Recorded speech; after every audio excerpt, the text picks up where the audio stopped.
നീ എന്താ തേച്ചു കുളിക്കാൻ പോവാണോ? മോഷണത്തിന് മുമ്പ് നിറച്ചെണ്ണ തേക്കണം. എന്തിന്? ആരെങ്കിലും കണ്ട് കേറി പിടിച്ചാ നൈസായിട്ടങ്ങ് സ്ലിപ്പാവണം, എന്നിട്ട് കേറി ഓടിക്കളയണം. അപ്പൊ ആദ്യമായിട്ടല്ല നീ പണിക്ക് ഇറങ്ങുന്നതല്ലേ? കൂടുതൽ കിന്നാരൊന്നും വേണ്ട, മിണ്ടാതെ കൂടെ വന്നാ മതി. എനിക്ക് വേണ്ടി മാത്രമല്ലേ ഇത്. ഇതുപോലെ അങ്ങ് സ്ലിപ്പാവണം.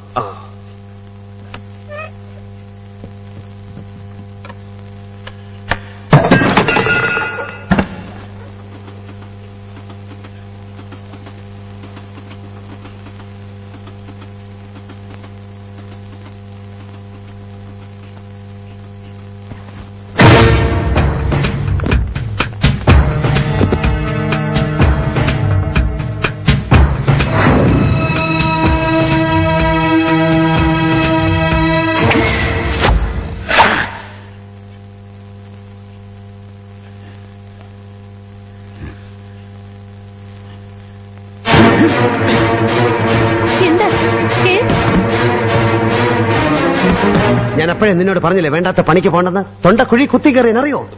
കിളവൻ കൈരളി എന്നാ തോന്നുന്നത്. കൈരളിയല്ല, കളരി. പിന്നെ ഇത്രയും വലിയ വീട്ടിൽ ഒറ്റയ്ക്ക് ധൈര്യമായിട്ട് എങ്ങനെ താമസിക്കുന്നത്? കളവന്റെ തലേന്റെ അടിയിൽ മിസൈൽ വരെയുണ്ട്. ഇനി എന്തെങ്കിലും ഇങ്ങനത്തെ പരിപാടി ഉണ്ടെങ്കിൽ നീ ഒറ്റയ്ക്ക് ചെയ്താൽ മതി, എന്നെ കൂട്ടണ്ട. എന്നെയൊക്കെ തേച്ചിക്കല്ലേ, പോയി കുളി.